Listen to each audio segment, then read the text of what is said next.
de esto. Los objetivos son, primero, identificar los tipos de reparación de heridas, describir los principales eventos en las fases de cicatrización y finalmente unos pequeños comentarios sobre los factores que afectan la reparación de heridas.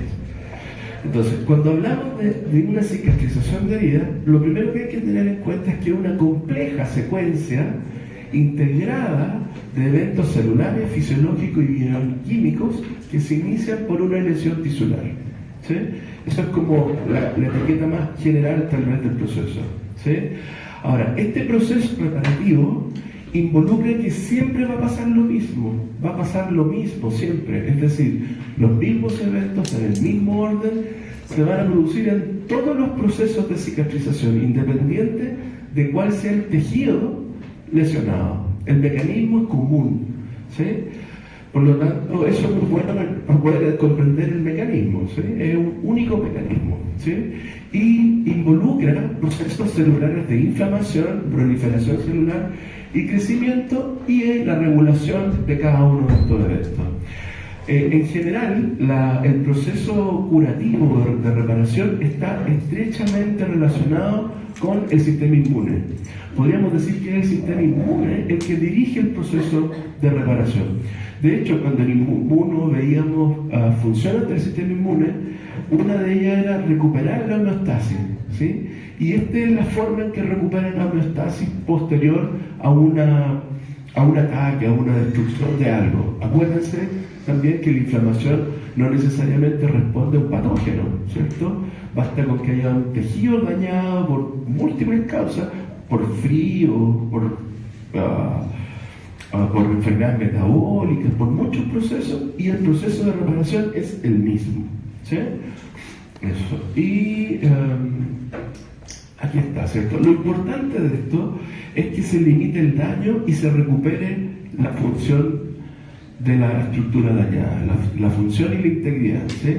Aun cuando ya hemos comentado montones de veces que esto no se logra del todo, pero ese es el objetivo, limitar la expansión del daño, ¿sí?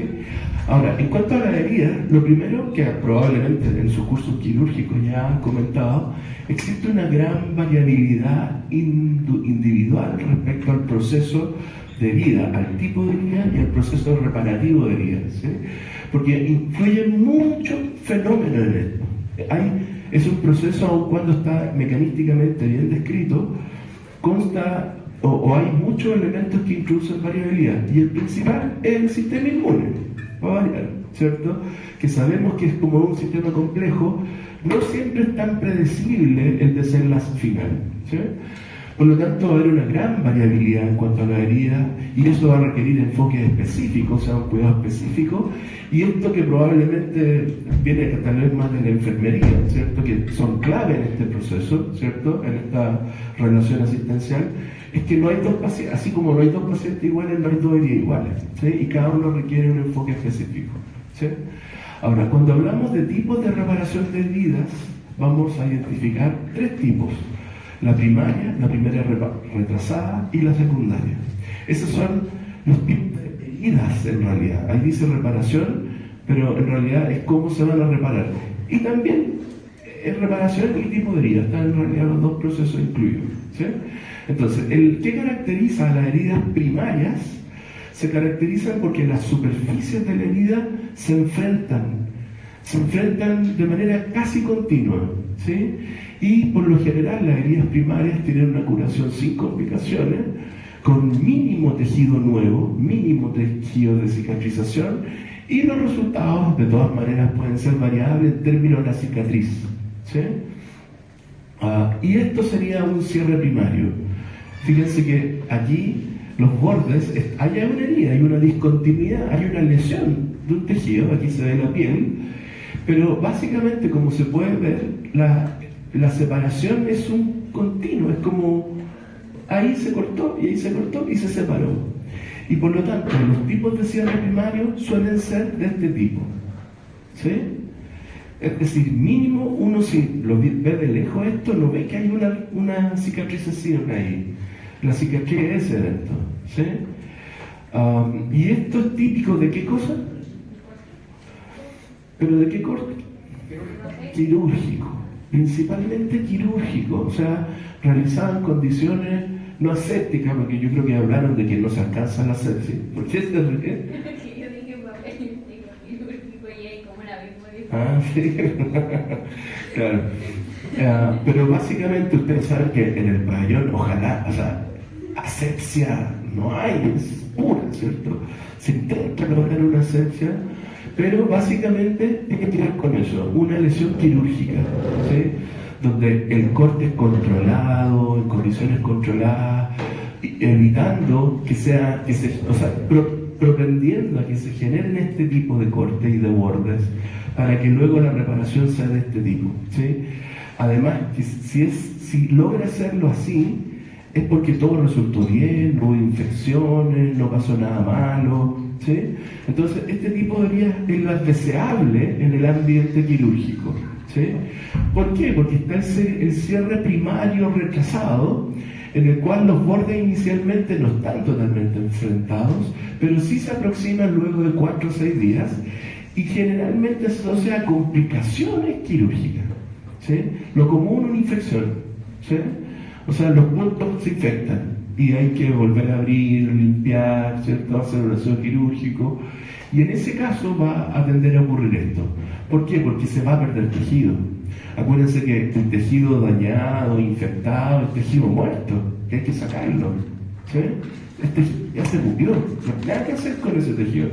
Y esto sería un tipo de aseo quirúrgico de una cierre primario, por ejemplo, que se haya retrasado por una infección, por ejemplo, que es lo más común, ¿sí?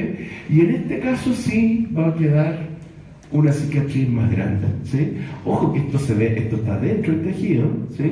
No sabemos lo que va a pasar para afuera. Hay varias, lo que se ve afuera es obviamente una cicatriz, pero hay 3 tipos de cicatrices, y no sé si hablan algo de eso: la cicatriz normal, la hipertrófica y la queloide. Son como los 3 posibles desenlaces. Vamos a hablar un poquito de eso, muy poco, porque en realidad, tal vez como una introducción que debe haberles dicho, gran parte de lo que sabemos de cicatrizaciones, el impulso a eso es la cirugía plástica. De ahí sale la plata, ¿sí? Porque en la cirugía plástica, ¿cuál será el objetivo? Ojalá ni se note la cicatriz, ojalá no haya cicatriz. Entonces hay mucha investigación fomentada desde ese campo disciplinar, porque, no sé, ustedes saben, a un traumatólogo le importa un coco que la herida quede fea, ¿no? Cose nomás, tiene que quedar bien cosido, ¿sí?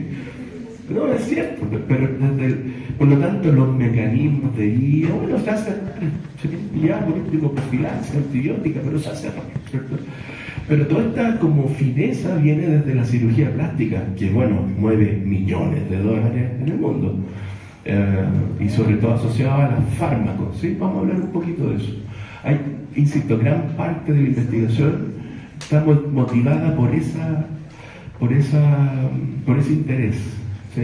Ustedes saben que la investigación es cara y siempre tiene que haber un motor detrás, ¿sí?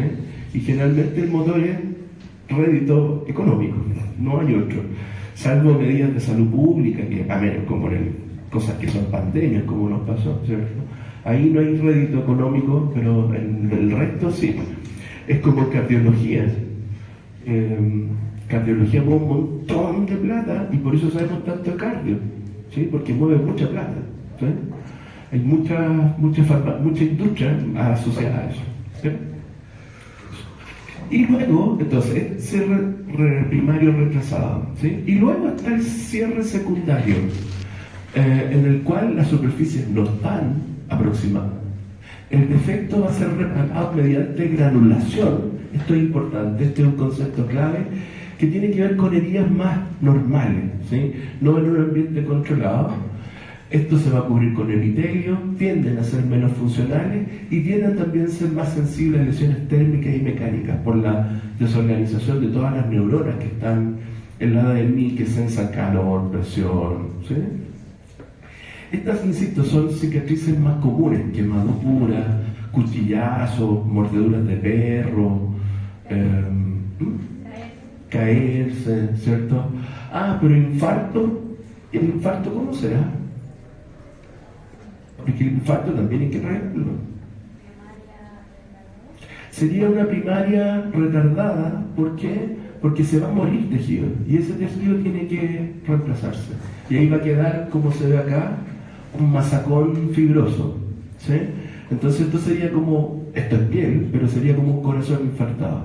La región infartada, las células fagocíticas se la van a comer y luego se va a rellenar de tejido fibroso, ¿sí?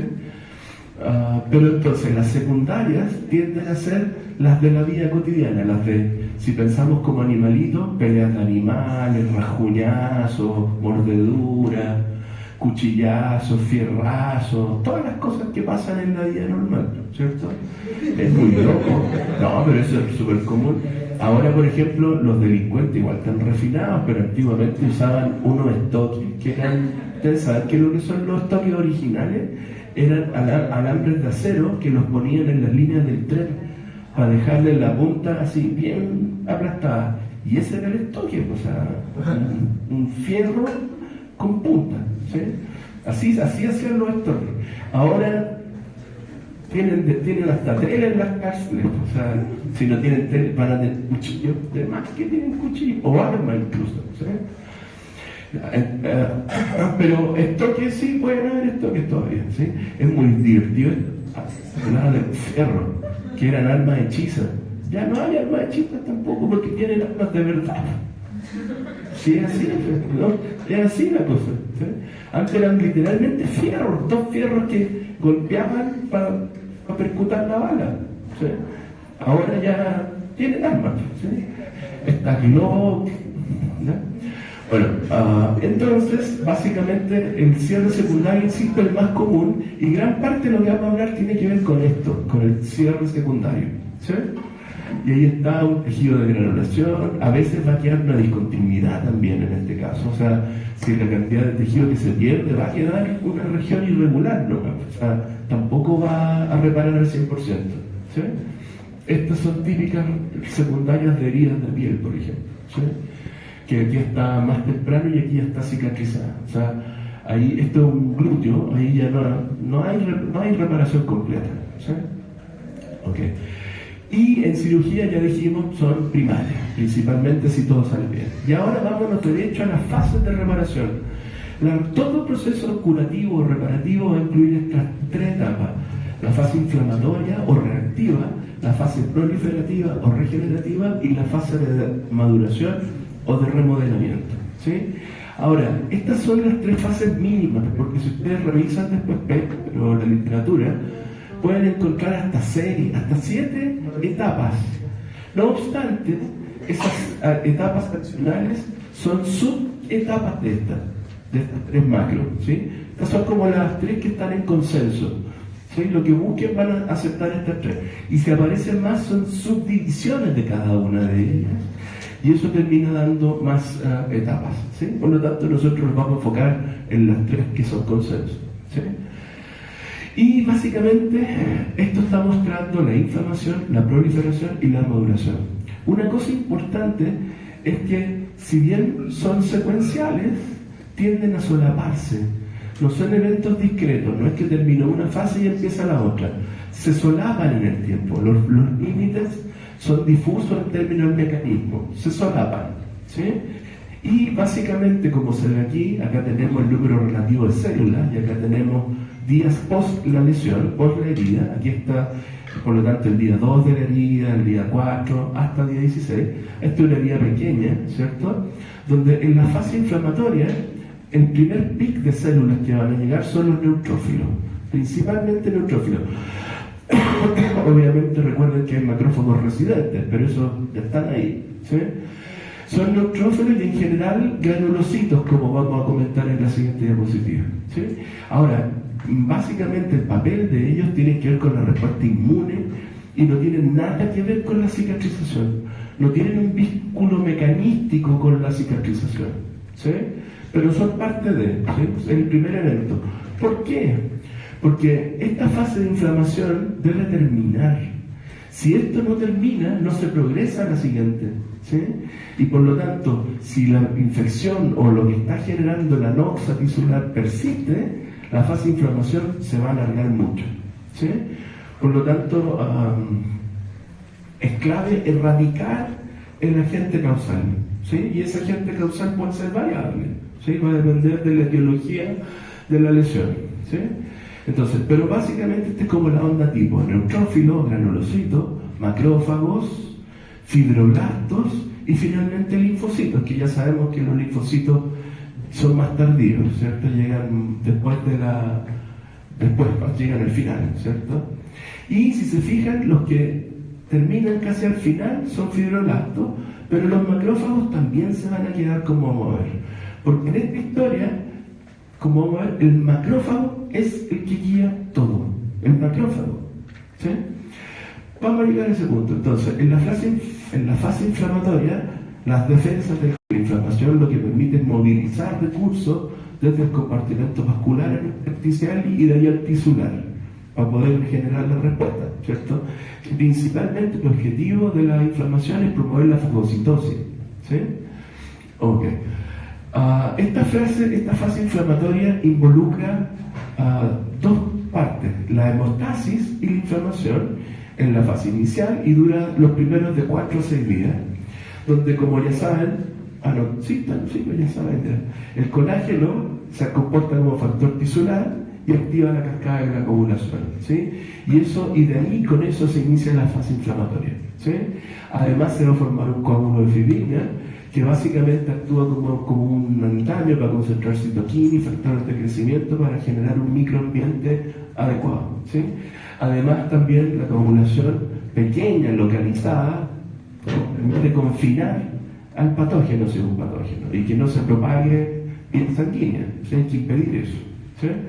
La única movilidad del patógeno que uno debería permitir es que se vaya por la vía linfática para que en algún ganglio, en el primero que se encuentre, se fagocite entero, se destruya completo, ¿sí? Eso. Y entonces, esta fase que estamos describiendo aquí es la hemostasia, primero, la hemostasia, ¿sí? Y luego viene la fase inflamatoria que involucra a los granulocitos. ¿Quiénes? Neutrófilos, basófilos y eosinófilos. Todos llegan, ¿sí? Ahora, tal vez la cara visible, el que más se comenta es el neutrófilo, pero básicamente son esos tres. Y eso va a ocurrir las primeras 48 horas porque necesitamos liberar factores estimuladores de colonia para que la médula los produzca. Acuérdense que estos es una diferenciación de novo, ¿sí? Y estos van a ser por quimiotaxia traídos hacia el sitio de inflamación, ¿cierto? Estos son los mediadores inflamatorios que son principalmente las quimioquinas, los factores quimiotácticos. Recordar que estos liberan especies reactivas del oxígeno porque son eminentemente fagocíticos, y lo importante es que estos no se vinculan con la cicatrización, no participan del proceso mismo de la cicatrización, pero deben hacer su trabajo porque, como ya comentamos, si no eliminamos el patógeno no va a empezar la cicatrización, ¿ya? Entonces ellos tienen que hacer su trabajo, y si se extiende más tienen que llegar linfocitos, tienen que llegar natural killer, va a depender del patógeno que estemos atacando, ¿cierto? Eso. Y luego llega, como vimos en el gráfico anterior, la onda de macrófago, ¿sí? Recuerden que los macrófagos llegan en forma de monocitos, que son las células circulantes que se liberan a nivel de la médula, pero estos se diferencian en el tejido de macrófagos, ¿sí? Y estos van a ser atraídos por el complemento. Acuérdense que el complemento actúa como quimioquinas, los fragmentos pequeños del complemento actúan como quimioquinas, y además los gradientes de quimioquinas propiamente tal, ¿sí? Y van a ser activados por fibrina, cuerpo extraño, exposición hipóxica o medio ambiente ácido, y van a alcanzar un máximo después de 24 horas que comienzan a llegar. Y estos van a permanecer semanas allí. Estos no se van a ir, se van a quedar, ¿sí? Y los macrófagos activados son esenciales para que se pueda avanzar recién a la fase proliferativa. Podríamos decir que el macrófago también va a ayudar en la respuesta inmune, va a ser parte de la fase inflamatoria, pero ella, una vez que ya se elimine la noxa, desde el macrófago va a depender la progresión a la fase proliferativa, ¿sí? Y los macrófagos van a promover angiogénesis a través de la liberación de múltiples citoquinas que promueven angiogénesis, porque se supone que con la destrucción del tejido se rompieron capilares, ¿sí? Fibroblastia, que es la activación de fibroblastos, que son los que van a generar este tejido de reparación, ¿sí? Y ahí están las citoquinas, no se las aprendan, es para que sepan que esto está regulado por citoquinas, ¿cierto? Además sintetizan óxido nítrico que intenta generar vasodilatación para asegurar la disponibilidad de nutrientes, de oxígeno, ¿sí? Y además secretan colagenasas que permiten ir remodelando el tejido, ¿sí? Esto es un equilibrio entre síntesis y degradación de matriz intracelular y de colágeno, ¿sí? Ahora, los macrófagos son de los que depende la fase proliferativa. Se han hecho muchos experimentos en los cuales si se eliminan selectivamente los macrófagos, no hay fase proliferativa, no hay, y todo falla, y queda ahí todo, sin macrófagos, ¿sí? Los macrófagos son extremadamente importantes, de ellos depende que continúe el proceso de reparación, ¿sí? ¿Y por qué? Nosotros ya el año pasado vimos varias funciones del macrófago, célula receptora de antígeno profesional, es fagocítica, pero aquí fíjense lo que hace. Bueno, sigue promoviendo la fagocitosis y la función antimicrobiana, pero en ese proceso limpia la herida, debrida la herida, es decir, fagocita el tejido muerto. ¿Sí? Eso significa debridación o debris. Debris es como el resto celular, lo que quedó de tejido dañado, ¿sí? Y por lo tanto, el macrófago es parte también por su célula fagocítica, pero también regula la síntesis de matriz, que es clave en la reparación. También recluta otros tipos celulares como fibroblastos, linfocitos B, que ayudan a mantener la respuesta inmune, pero en particular los fibroblastos, ¿sí? Y además promueve la estrogénesis, es decir, que se formen nuevos capilares para asegurar la perfusión en ese territorio, ¿sí? Acuérdense que, por regla general, no hay ninguna célula que esté a más de 10 micrómetros de un capilar. Y se debe ver por eso, ¿sí? Que la célula, cualquier célula del cuerpo no esté más allá de 10 micrómetros, porque más de 10 micrómetros alteran los fenómenos de difusión. Entonces, esa es la distancia. Y cada 10 micrómetros vamos a encontrar capilares, ¿sí? Entonces, más o menos 10, eso aproximado, ¿cierto? Pero por ahí anda, ¿sí? Por lo tanto, es importante fabricar nuevos vasos. Ahora, fabricar nuevos vasos no es tan difícil. Ustedes saben que el endotelio vascular es una única célula endotelial que proyecta su citoplasma y genera las paredes del capilar, ¿sí? Con una matriz muy laxa, muy poca, ¿cierto? Y básicamente una pequeña barrera para favorecer los fenómenos de difusión, ¿sí? De difusión bidireccional, desde el compartimento vascular al tisular y viceversa, ¿sí? O sea, en otras palabras, para que ocurra la filtración y la reabsorción de sustancias, ¿sí? Y todo eso depende del macrófago, ¿sí? Así que es la estrella en esta clase y en este momento y en la reparación, el macrófago es el más importante. Y fíjense que hay una citoquina que se va a repetir, que es el TGF-beta. El TGF-beta es clave en este proceso. ¿Qué función tenía el TGF-beta en el sistema inmune? Antiinflamatorio o supresor, ¿cierto? Eso era, y es así para la respuesta inmune. No obstante, el TGF-beta echa a andar, estimula la cicatrización, ¿sí? Ahora, en términos, después lo vamos a ver más en detalle, pero cuando hablamos de cicatrización, principalmente la cicatriz va a estar constituida por colágenos, por matriz extracelular. Pero el principal componente de la matriz extracelular son colágenos, ¿sí? Por lo tanto, por eso es clave el fibroblasto y por eso es que siempre decimos que lo que se genera es un tejido fibroso, porque no es cualquier colágeno. Vamos a mirar cuántos tipos de colágeno hay y las propiedades de los colágenos y cuáles son los colágenos que preferentemente tienden a depositarse en la cicatriz, ¿sí? Eso. Esta diapo tampoco es para que se la aprendan, pero tiene algo interesante y es que muestra las principales citoquinas que están vinculadas, quién las produce, cuál es el papel que realizan, pero tal vez esto es lo más importante. la potencial aplicación clínica y los ensayos clínicos que se están haciendo. Por ejemplo, el EGF se ha visto que tiene o produce que se disminuyan las heridas crónicas, que no se vuelva algo crónico el proceso. O sea, puede regular el tiempo que va a durar el proceso de reparación. Olvidémonos por ahora de lo que está aquí, pero veamos, disminuye también el periodo crónico de cicatrización. En este caso, interferón alfa, que son los de clase 1, se usan para tratamiento de cicatrices hipertróficas y queloides, el factor de crecimiento de la plaqueta. Fíjense, una forma recombinante está usada para el tratamiento de úlceras por diabetes, ¿sí? El TNF-alfa sus niveles elevados están asociados a una deficiente reparación, cosa que a lo mejor no sería tan mala, ¿sí? A lo mejor queremos mínimo colágeno, que no se vea ojalá el colágeno, no sería tan malo, ¿sí? TGF-beta está elevado también en hipertrófica y queloide.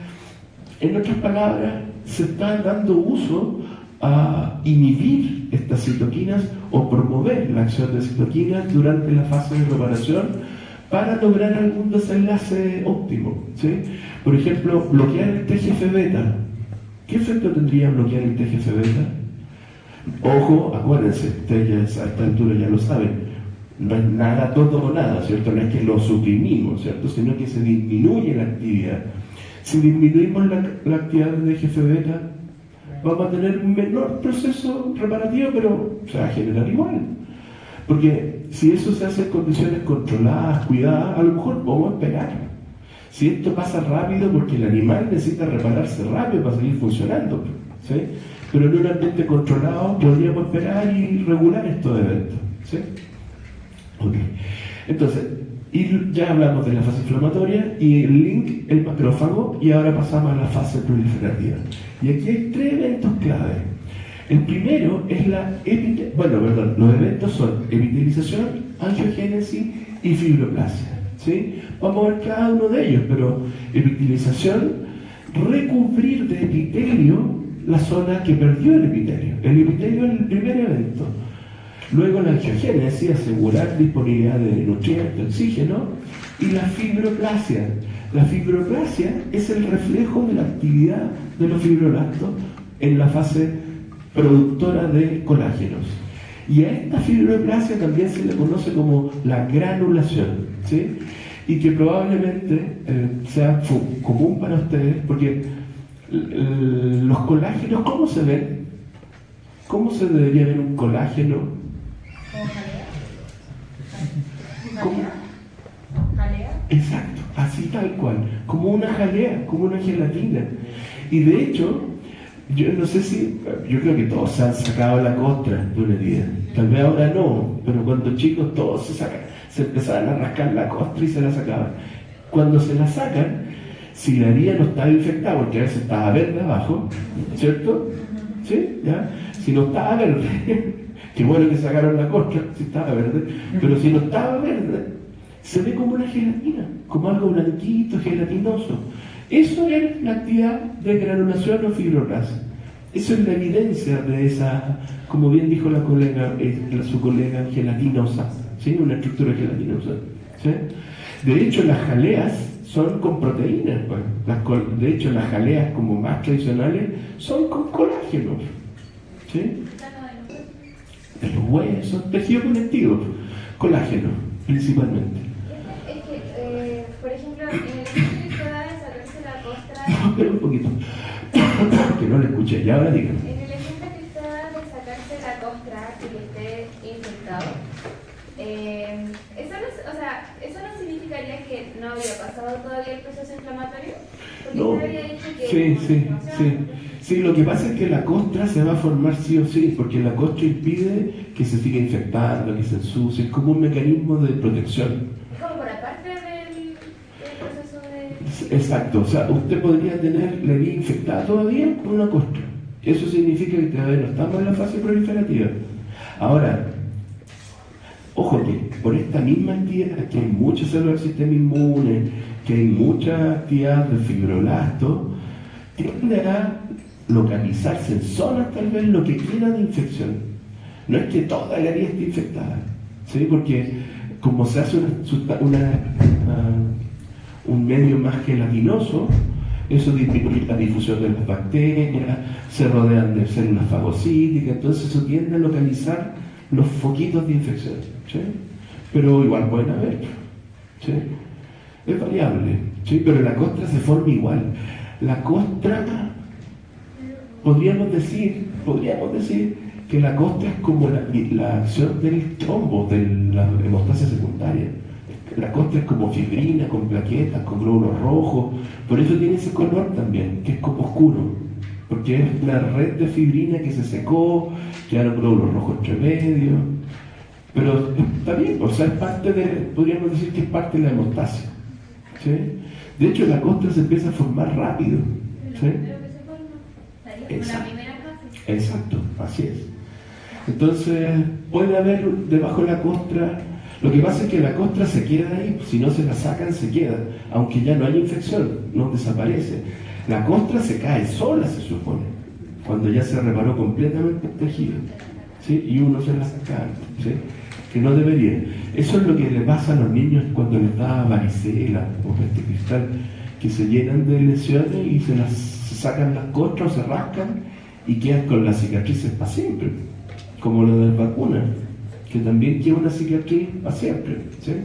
Entonces, por eso que, sobre todo a los niños, porque a esa edad a las pestes, hay que echarle talco, o no sé, ponerle mitones o guantes para que no se rasquen. En el momento no se dan cuenta, pero después le van a quedar cicatrices. Ahora, ni se notan, pero a alguien podría importarle eso, ¿sí? Es una cosa estética finalmente, ¿sí? Ok.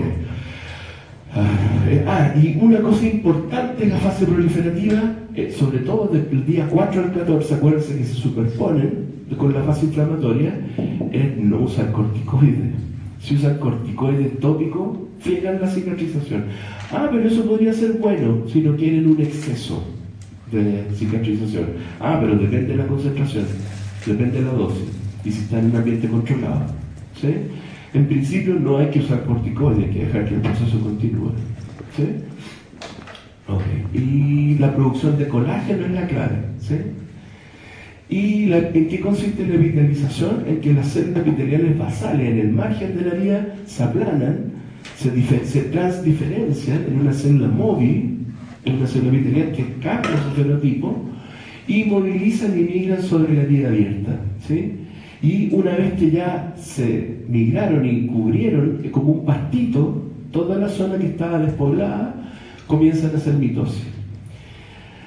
Algo así. Esta zona aquí hay un resto de membrana basal, algo que quedó de membrana basal, y estas tienden a separarse y avanzar y a migrar y poblar como un pasto, como un césped, a la zona despoblada. Y de ahí, una vez que pasa eso, comienzan a hacer mitosis hacia arriba. Esa es la primera fase. ¿Sí? Y aquí está, ¿cierto? Lo que habíamos dicho, que primero se mueven en una dirección horizontal y luego hacen diferenciación hacia arriba, ¿sí? En un movimiento vertical, ¿sí? Y a los queratinocitos les pasa exactamente lo mismo, también hacen lo mismo, ¿sí? Tienen el mismo proceso, ¿sí? Y luego, bueno, la angiogénesis ya la conocen, ¿cierto? Probablemente han hablado antes de la angiogénesis. ¿Han hablado de angiogénesis? ¿Sí? Ya. ¿Y qué es la angiogénesis? Formación de nuevos vasos para sostener el ambiente de cicatrización. Y el principal estímulo que promueve la angiogénesis es la hipoxia. La hipoxia tisular, ¿sí? El principal gatillante de angiogénesis es la hipoxia, ¿sí? Se echan a andar a unos factores de transcripción sensible a oxígeno y se promueve la angiogénesis. ¿Y por qué hipoxia?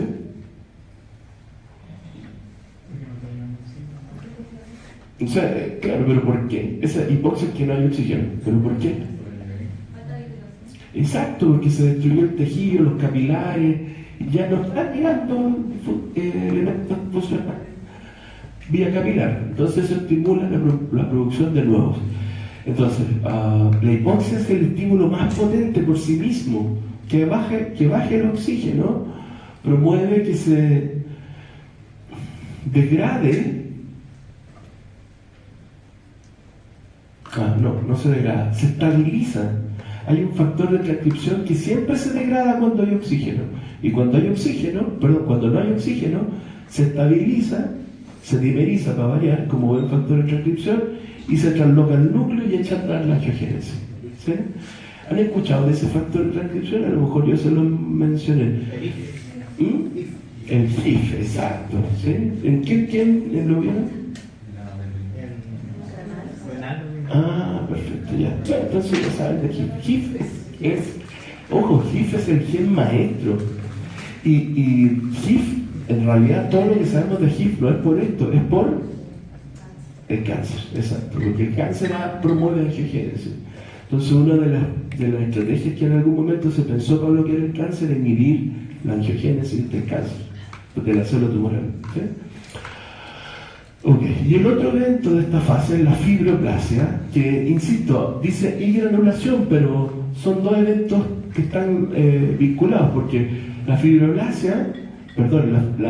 granulación es la evidencia de la actividad de los fibroblastos que poblan la zona. ¿Sí? Y aquí está, produce la granulación del tejido, ahí están las citoquinas que lo promueven, el factor de crecimiento derivado de plaquetas y el factor de crecimiento epidermal, son los más importantes, y en esta fase, en la primera, se sintetiza colágeno de tipo 3. Ese es el primer colágeno que comienza a sintetizarse, glicosaminoglicano, fibronectina, elastina, o sea, todo eso es matriz extracelular, exacto, ¿sí? Esa es como la característica, ¿sí?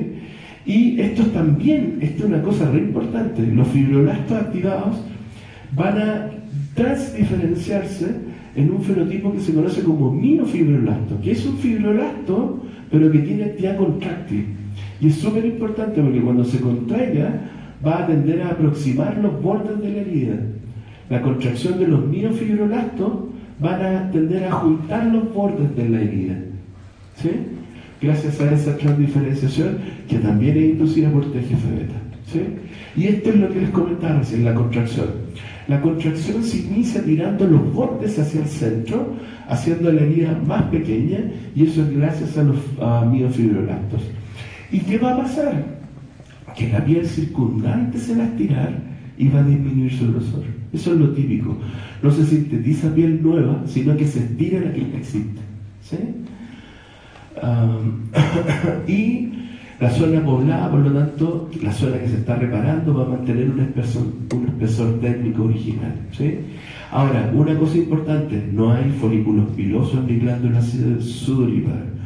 En otras palabras, si se perdieron, no se recuperan. ¿Sí?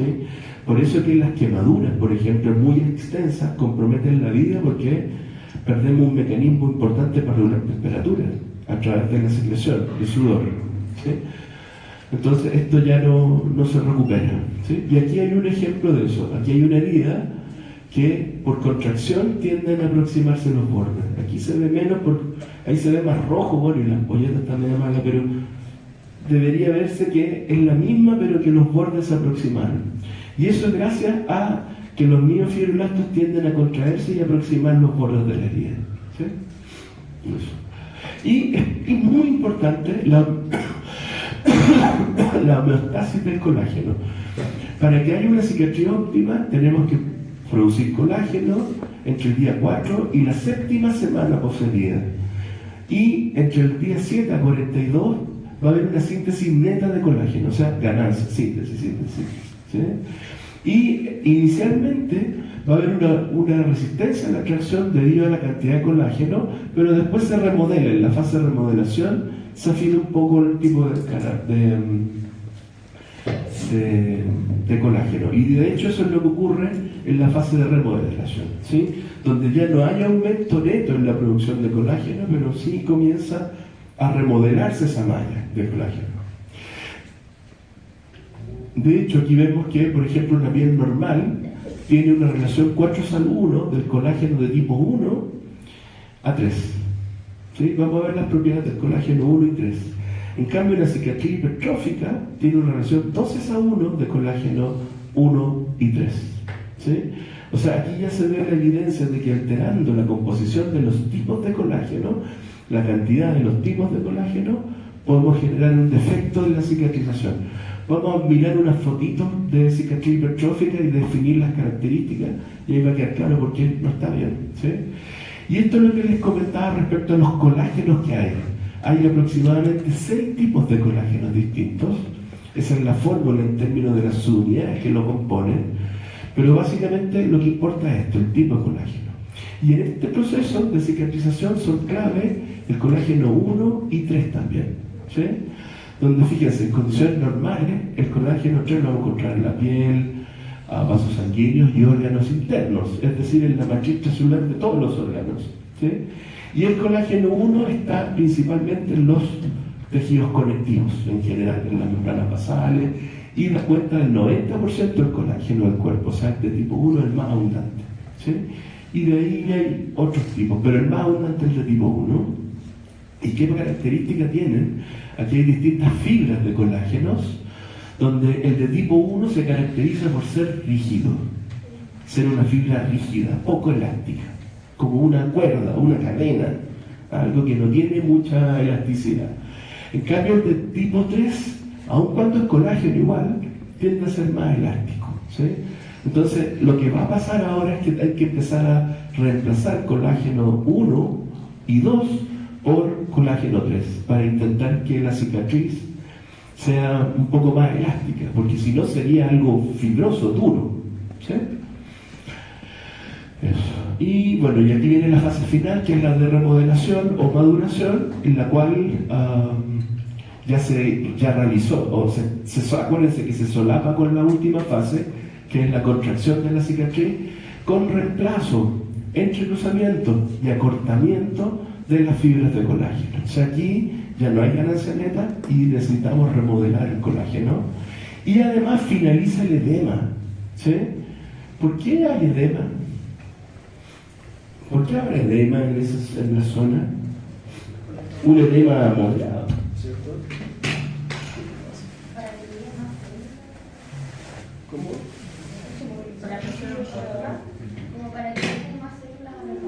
Exacto, para que lleguen más células, para que la reparación se realice en un medio líquido, ¿cierto? Tiene que ocurrir en un medio líquido. Y también la principal razón es que estamos aumentando la cantidad de partículas osmóticamente activas. Entonces, por Frank-Starling va a haber movimiento de agua en dirección neta hacia el ciclo de reparación, ¿sí? Porque osmóticamente ahora vamos a tener un gran componente de proteínas que va a generar que se mueva un flujo de agua neto desde el compartimento vascular al intersticial, ¿sí? Eso, y en la fase de remodelamiento entonces va a haber una transición de estas fibras de colágeno desordenadas de desordenadas a ordenadas, y aquí también participan las metaloproteasas, enzimas que hablamos en primero, que eran las que remodelaban la matriz. Y esto comienza, o puede comenzar desde el día 8, muy temprano si todo sale bien, y extenderse por años. Por años este proceso puede continuar, ¿sí? Y básicamente el colágeno de tipo 3 va a ser sustituido por colágeno de tipo 1. Como que molestoso. Ah, señor, lo tenga, hijo. No. Ya. Si sabe que estoy en clase, dele con la doctora. Ya. No, sí, sabe, sí. Ya. Pero es que los adolescentes son egoístas, piensan en ellos nomás, ¿no? Como que el mundo gira en torno a ellos. ¿Está teniendo una emergencia? ¿La llamado? No, me hubiese llamado a la mamá si tuviese una emergencia. Así que, o me hubiese llamado al colegio, así que no pasa nada. Está puro odiando. Está vivo y odiando. ¿Sí? Pero sí, es verdad. Bueno, los jóvenes ya no tienen hijos. No, pero sí hay de todo, pero ya, bueno, en Europa están con tasas de natalidad negativa. Sí, bueno. Ya, o sea, miren, hay una cosa que creo que ya se las dije en algún momento, esto de las migraciones. Antes de lo de Venezuela, porque eso ha sido una catástrofe humana, ¿cierto? Lo de Venezuela es una catástrofe humana, no usted se ríe, pero es verdad. Es una catástrofe, ¿sí? Pero antes de eso, ya Bachelet dijo, nos estamos quedando sin gente, los chilenos no quieren tener niños, no hay, y eso se ve allá desde mucho antes. Y dijeron, se fueron a la Escuela de Salud Pública en Chile, que hay que hacer migraciones, y sí, en todos los países se ha promovido el aumento de la natalidad. ¿Y qué mejor que traer migrantes de un país también desde acá, o sea, un país que está en guerra civil a cada rato, que de hecho a Haití le llaman un estado fallido, ¿sí? Traer haitianos, pues. De hecho, no, pero estoy hablando en serio, estoy hablando en serio. Y eso era para aumentar